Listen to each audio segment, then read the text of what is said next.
Hey, I wanted to do a breakdown of my newest release. I don't think I'll be going into depth on every single element in the track, but I wanted to share my experience of writing this song for two primary reasons. Firstly, I want to log where I'm at musically because in the past I've made projects and have lost them or don't remember what I did, how I made certain sounds. So I'm hoping I can find enjoyment in just taking a retrospective on this track here. And the second reason being, I would want to share some of the knowledge I have with other people. The knowledge isn't vast or deep, but I do things a certain way. So if someone could gain something from this, I think that'll be good use of time. It's not that long of a song. I think it's like a little more than 2 minutes, but I think I want to start with what I have on the master, right? So grouping wise, this is a little bit of a weird grouping situation. I have everything in this one group that's just an EQ that I turn on for a little bit of the intro. Just an EQ that changes a little bit, I think, over time. No, it doesn't even change. I do change the scale. I think that's what's going on here.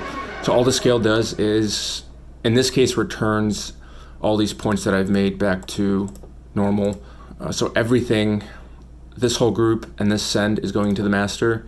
I just have a limiter, just a standard limiter here, and a rolling sampler. This is a great plugin by Birds Things. I believe that's the creator of this.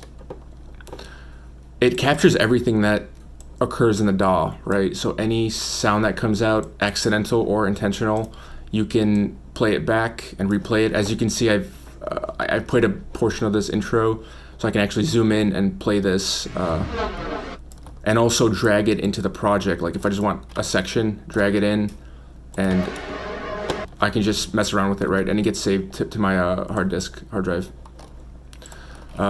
So super shout out to this plugin. I think it's like $15, but it's absolutely worth it. Even though I know Ableton, I believe, is doing bounce in place, which I still think this plugin will have a use because sometimes there's an accident that happens in the DAW, but you want to capture that, right? So that's what it's there for. So those are the two. I've drilled down into this first group. I do have a send here. I've just been experimenting with sends as of late. I know that the Caracol project likes to use them, and he's got like a whole stack of them, right? And they're really good.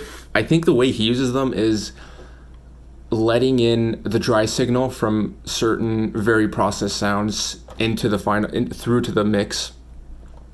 It's a bit messier how I do it, but I just slap on a bunch of effects and essentially sometimes pass signal through it. That's what a send really does, but it is a pretty integral part of the song, and I'll highlight exactly where as you can see, I sometimes cut it in and out, right, for certain effect, but I think we probably go with this intro here. There's not much going on in this initial intro to the intro, if you want to call it that, right? Just a little bit of a musical swell and a way to intro the song. Again, I did this at the end, right? I initially just probably write some type of chord sequence, bass line that goes along with it, add drums, and in this case I added vocals as well. That's kind of it for the core sound, and then I work my way back from that. So I'll do a intro section, and then eventually just a little song starter. I don't know how else to call that, right? Just to get, just so it's not as abrupt, it's just starting at the start of the intro here. That could also work. That could also totally work, but in this case, I wanted a little bit of a swell here. So what's going on here? Yeah, I think this instrument it's a combination of things, but right now in this intro, it's playing just this serum patch, just a sawtooth wave, a couple voices, like 8 voices. So is it being plucked? Is it a pluck? Okay, it's very mangled. Let's just see how it sounds without some of these effects on it. And as you can tell, there are actually effects added after this, and that's because of this send, right? I'm already sending this signal through into this send here.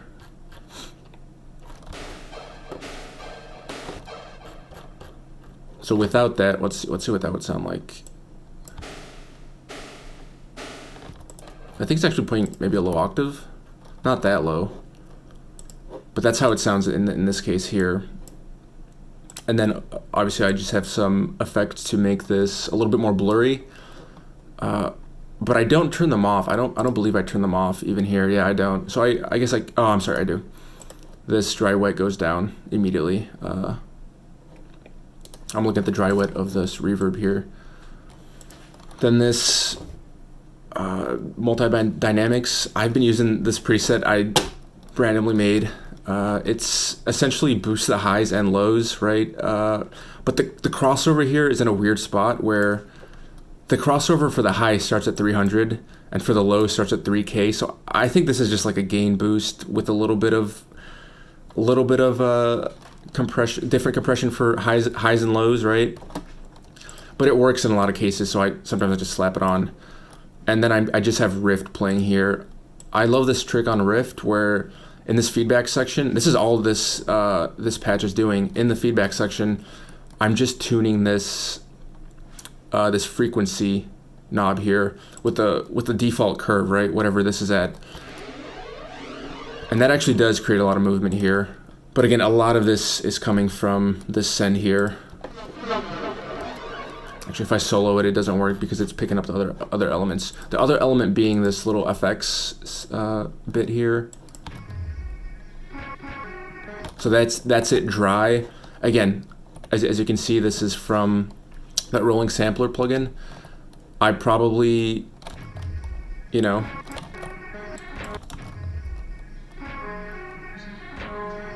unintentionally stumbled into that while making the song, but I kept that piece, and then I'm blasting it here through this first send, and that I probably should go to this send at this point. This DT Block Effects plugin. So I mean, this is like the Amano staple. I don't know if he uses it now a ton, but I know like a couple years ago he had a lot of his track breakdowns and just his production sessions where he would use this. Typically you're meant to delay this a little bit, like typically by a beat here, but there's a lot of overhead that comes with that because you have to either shift certain other tracks or shift this track, right? It's kind of like a picking your poison. I've been using this auto harm preset, which is probably the best preset here, and having the delay at 0. I think the window that this plugin works in, I think, is shorter. I think that's what's happening. Again, this is kind of a plugin you throw on to just mess a sound up. Essentially, that's what I'm doing here. And you can always mess around with these two parameters and add other filters, but typically I like the way this preset sounds. It's got a very distinct sound. Then we have a hybrid reverb at full wet, but I'm only using this blend all the way to the left, which means it's all convolution. I think that's how that works. And just some default convolution with a really no, I don't even have a short decay or size. Sometimes I'll bring down the decay and the size, but that really puts it into a smaller space. In this case, the larger space worked. And I have an echo, making this even larger and more wobbly, essentially.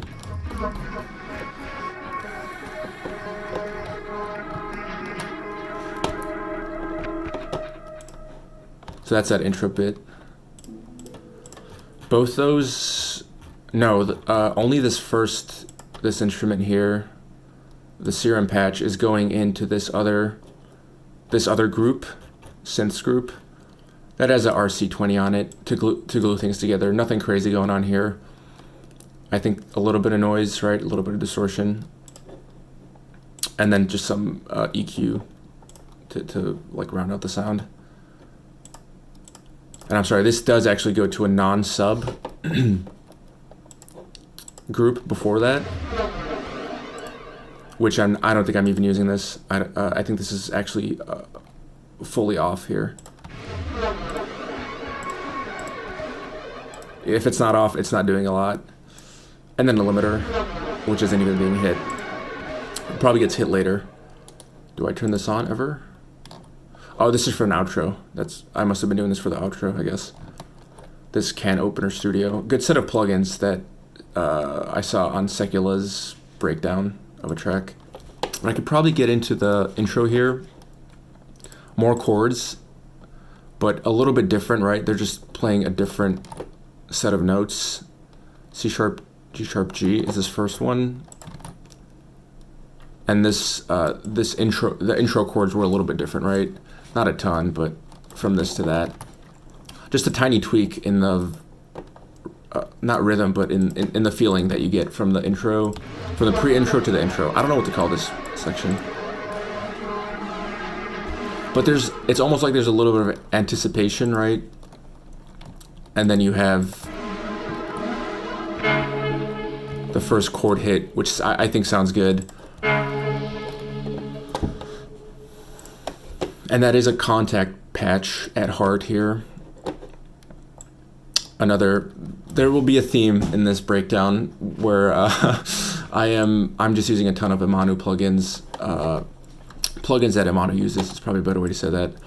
Again, not sure if he still uses this, but this is a fantastic one. The Slate Nash choreographs.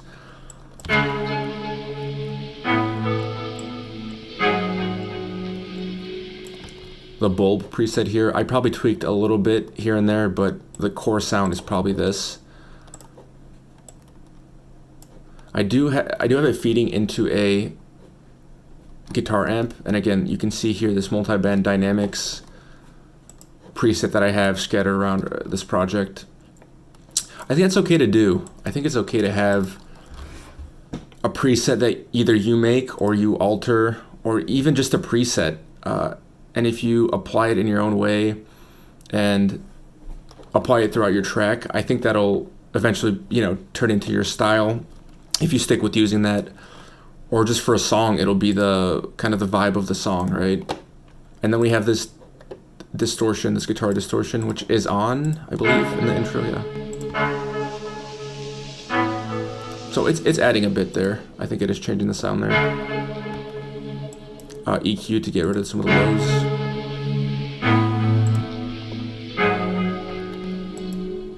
A Haas for some reason, but it's there.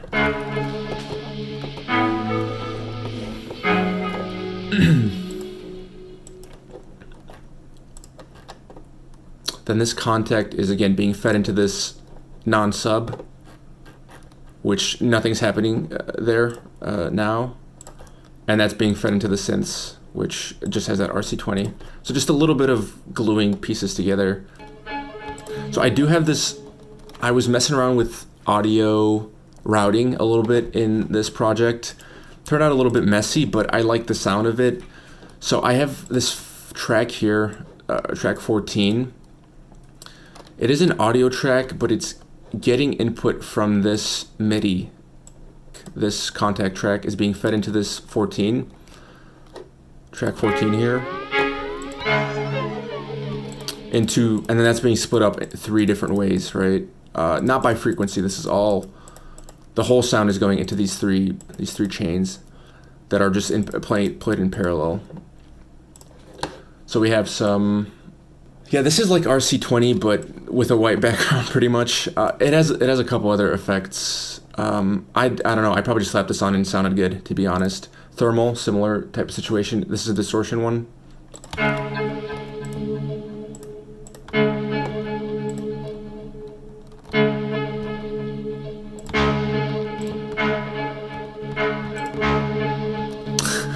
It's funny, you can argue that it sounds better without this lifeline, right?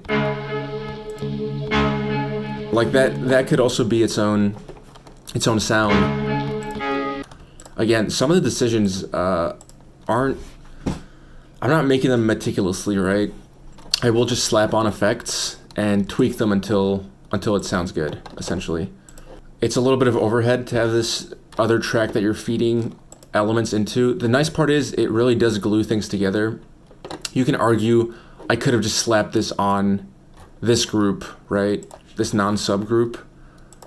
I think sometimes when there's an element outside of a group and it's very far and you don't want to move it, you can try this technique, but I don't know if there's that many upsides to doing what I did. I think I just have a couple elements going into here. I guess I can just look here. And that's probably the only one going in there. Yeah, so that's not... I could have just added this on top, right? That's essentially what I'm doing, but I can have other tracks go into here if I really wanted to, right? This noise plugin is not bad. I was looking for a plugin like this where it generates noise based on the incoming signal. Actually, I probably could have used RC20, now that I think about it, instead of this plugin, but a little bit of a different sound here. And then a hybrid reverb that's on full wet. Like, it's a pretty washed out sound, right?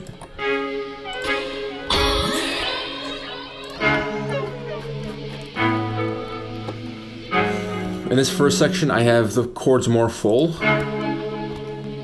There's still not a ton of low end. Not a ton of low end in this section, but I remove that even more, right? In the next part of the intro.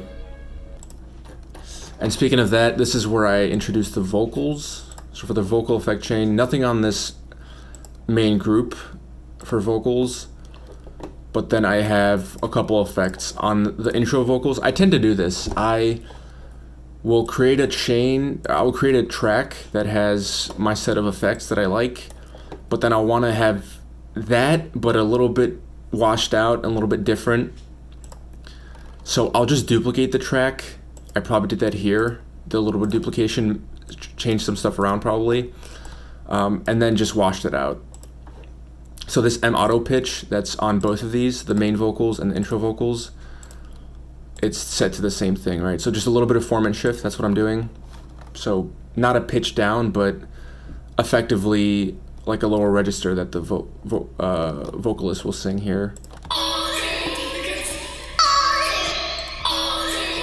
Right, so it's just, you can think of it as pitch down, but the pitch stays the same. You don't have to mess around with changing the pitch of the song.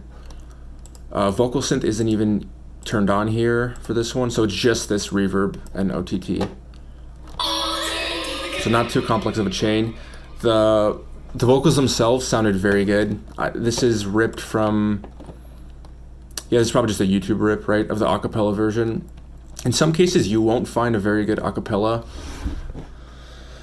of a song you may be into, but there's this site called MVSep where it will do a pretty good separation. You can mess around with some of the parameters there, and it's, as of now, it's free, so it's definitely a good site.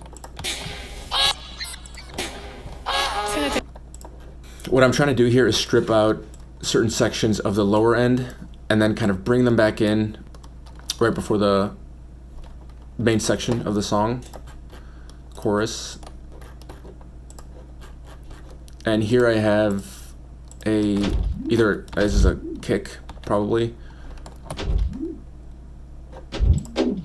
a little bit wobbly because of this LFO here that is controlling something. What is it controlling? Not just the gain, because it is just gain. Oh, and mid attack of this ST3B plugin. So this is like a transient shaper. Yeah, a lot of effects. I don't know if there might not be that much of a point into going into detail on every single one of these effects, but the essence is I wanted to not get a exact kick sound, right? This is a very, very warped kick here that I'm using. And that was the point, right? Like, the song will be a little bit odd in the chorus, so I wanted to prepare the listener for that in this way.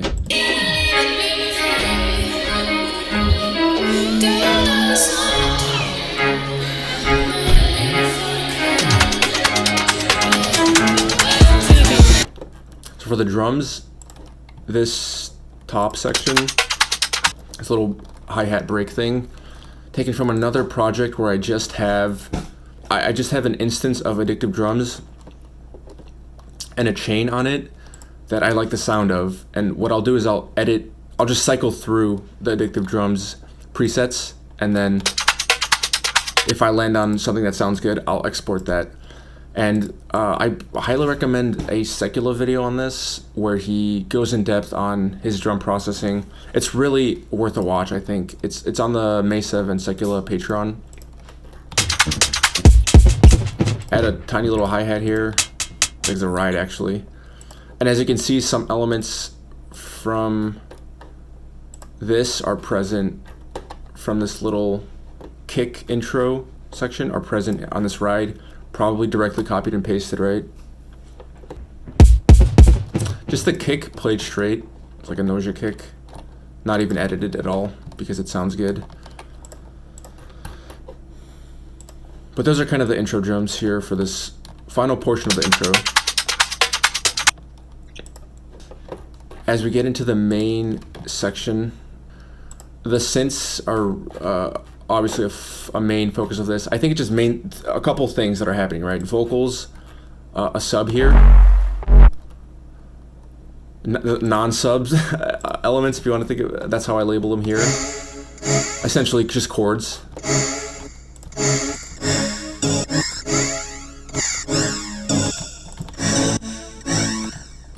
Like a little bit off here and there, right? If I dive into the MIDI. It's like things like this are fine, right? If it adds a little bit to the rhythm. For this sub, looks like it's two main things. Using this Ramzoid 808 cooker, I think it's essentially just a bunch of samples that have filters applied and maybe a little bit of effects. But I also have this noise layer. The important thing I'm doing here, and again, this noise isn't that glamorous, right? AC hum. But the important part is eventually I'm saturating both of these with M Saturator, and that's crucial here. So without the saturator, I don't know if the sub and noise would combine in such a way. Right, they're a little bit separate and obviously quieter, but you kind of get that grittiness by saturating them both. I also have a rift on both of these, doing the same trick as I talked about before. Another Haas here, M Saturator. I'm EQing the mids and the sides a little bit. I got rid of actually a bit of the side information. I guess that makes sense. The sides get crazy because of this rift, right? So if I didn't have this,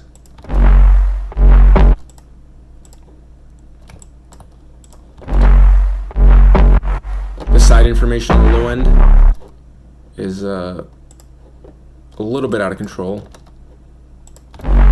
compared to that. It's a little tighter, right? If I were to really remove the side information from the low end,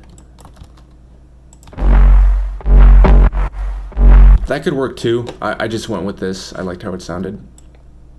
Just some gain staging. And this is for transition that happens later. So that's kind of the sub there. Goes into the synths, which I talked about. Nothing crazy. Two main elements, right? Like that 808 core sound and a little bit of noise on top. There's already some noise in this original sample. But I wanted that high-end noise as well. Then we have this group that has my chords in here.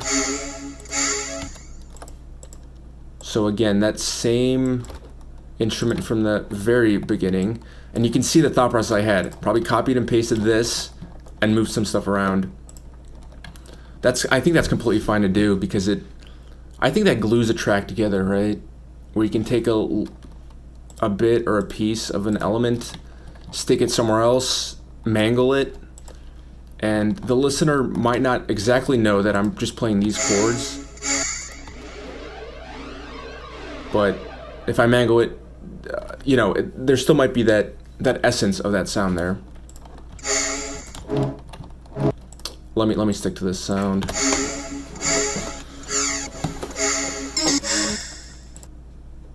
We also have, in addition to this serum patch, the synth plant patch, which is tough to copy, but it might be possible with synth plant too. Those are the parameters there. And I'm just controlling the on and off for this, just for the intro. I didn't want this implant in the intro. Maybe it was overbearing or something. Actually, there's no reverb on this because it's off here. But we did go through this chain. The other chord playing is the Prince. Also a good preset junkie plugin, right? I'm just essentially probably editing a preset minutely. And Shaperbox. I won't get into it because I'm not a huge fan of Shaperbox. I tried it out for this project, but not the biggest fan of it. It is shaping the sound here a little bit. There's probably easier ways to do this though. Yeah. So nothing too crazy with these two. Then we have the drums here.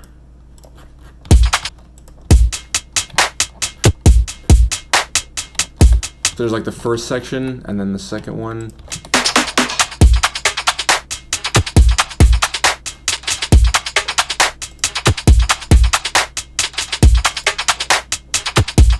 So we have these hi-hats here, these rides here again. A little bit louder, maybe. A little bit. And this kick with a transient here. So this is an edited version of what Mr. Bill did a tutorial on. If you look up kick transient Mr. Bill, you could probably find that tutorial. Essentially what he does is he boosts the volume of either a transient or maybe a hi-hat. Any sound here you can really use any sound, any sample to create a transient, a really loud transient, instead of the original transient, because sometimes that could be missing. You can argue that sounds better than with the transient, but I thought these two worked in tandem pretty well. So not too much processing on these two. And then we just have a clap, which is 2 claps. Yeah, there's a little bit of stereo information, but I don't think it's overbearing. I think it works in the track. But yeah. And nothing on them. So really pretty dry sounds here for the main kick and snare, kick and clap. Not too much with the drums. I do have a limiter, this gigahertz Faraday limiter, just crushing the sound a little bit. I do recommend this plugin. It's great.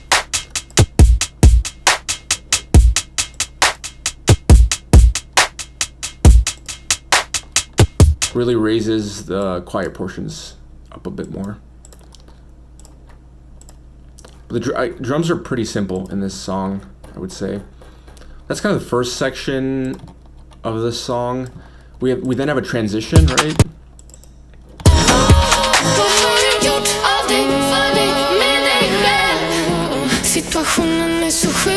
I wanted the vocals to be the focal point of this, along with this sub here. And this is where these filters come in, right? They're opening and closing a little bit here, but it's like it's the final echo of this main section, right? That's bleeding into the transition. I think that helps with transitions is if you have elements bleed over, because I could have just hard cut, right? That also could work.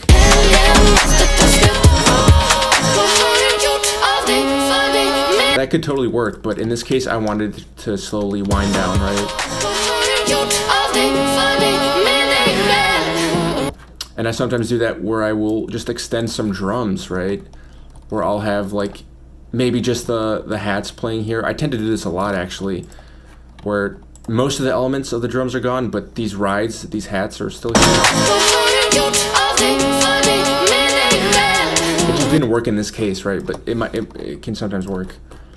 So we have this first transition section.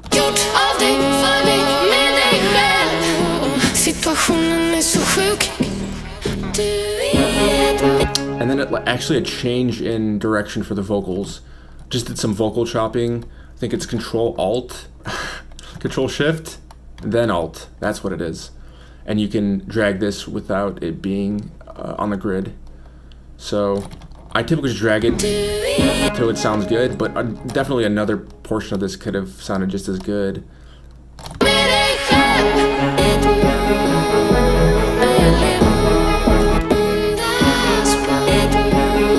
right? It just, whatever works in that case. And then I do end up continuing this through the build-up and through the rest of the song here, the second part of the song. I do introduce this ARP, which is the Prince, actually. The same instrument played a little differently. No, I think that's just how this preset sounds in an ARP form. And I'm not sending this to my send, but I am sending this other ARP, which I think sounds awesome, and it is the same bold preset. There's a lot going on here, actually. It's unfortunate because I wish it was a little bit simpler. We do have this core sound that I went over in the intro, playing an ARP with the same effects minus this distortion, right? I believe the distortion was on for the intro, but now it's off. A little bit of a different sound. And this is, again, feeding into 14.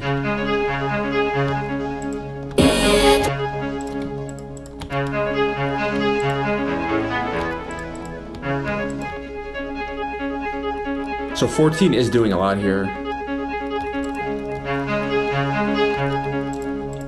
Doing some heavy lifting. And also it's being sent to the send, right? So really, and again, the goal here is, and my thought process was, let's get a washed out sound for this section.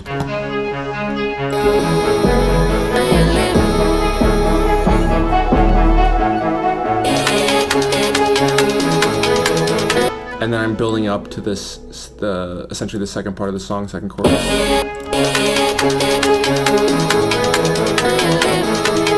Introducing some drums again. I think it's the same, yeah, same little break, just done a little bit differently. I think it's frequency shifted, that's why it sounds a little bit different.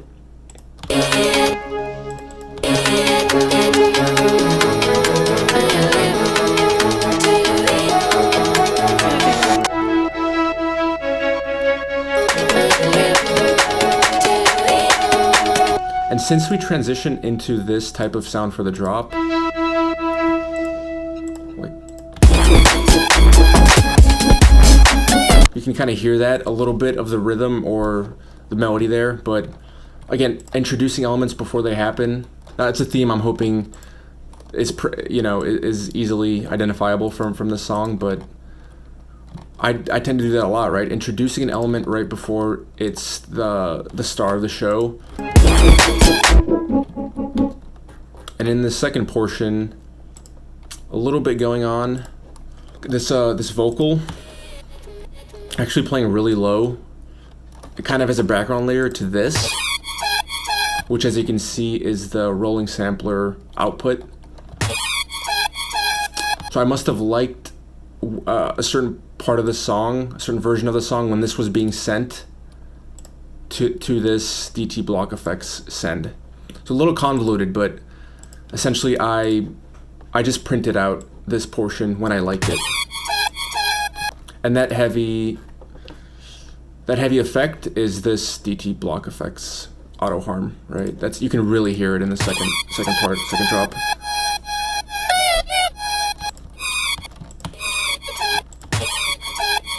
But that mixed with the other part of the vocal, I think it glues together pretty well. Then in the synth section, this is our sub again. Not edited that much. Pretty much same thing, just playing different notes, right? A little bit of a different synth plant. I think I added this one later, right? But this is pretty straightforward, just a synth plant patch that I enjoyed. With, as you can see, that multi-band dynamics, just to glue things together. Doing a lot of gain as well, right? This is louder with this on. So to my ear, that's gonna sound a little bit better, but. And then some drums here. Just a stolen break from somewhere.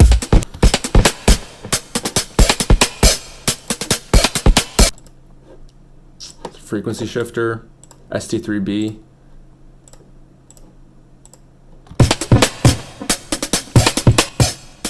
And a saturator. So just tightening up the sound here, really. And the same kick. Same clap, just louder for some reason. I think in the intro to this, yeah, I play it pretty dry there as well.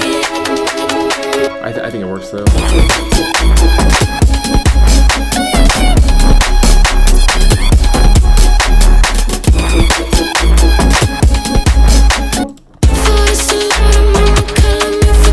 And again, the A and then the B, right?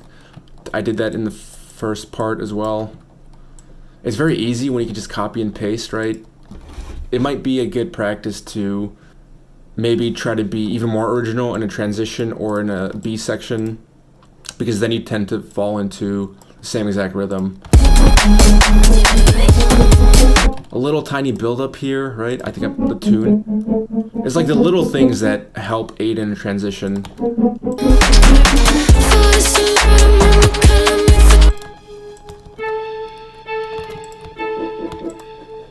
So this synth that I talked about a little bit earlier, this bulb synth, coming back again.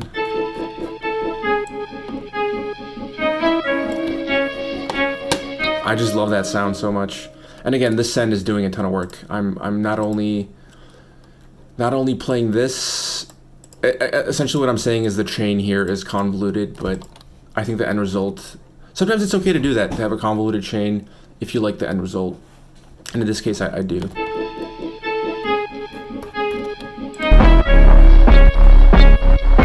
I think everything's playing the same notes here. An A is a little different here. These two are different, actually. So that's why we get that chord feeling, right? And I think the sub is following this contact patch here. Drums a little bit differently, done differently, right? Kind of return to what I had in the initial section. And then all together right at the end.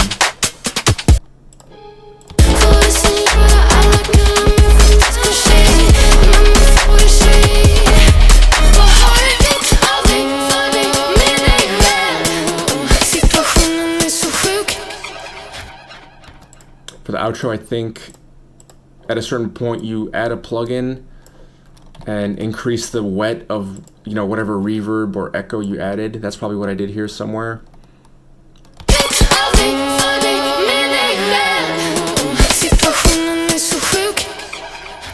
Yeah, it's actually the send that I'm automating here at the very end. To get that, I don't know how to describe it, that voice cracks almost sound. But yeah, I think that's kind of all I wanted to cover here. I know I did focus a ton on the specifics, but in general, I've been enjoying this style. I think it's a lot, in certain ways it's simpler than what I've done before, but in other ways I'm experimenting with new things.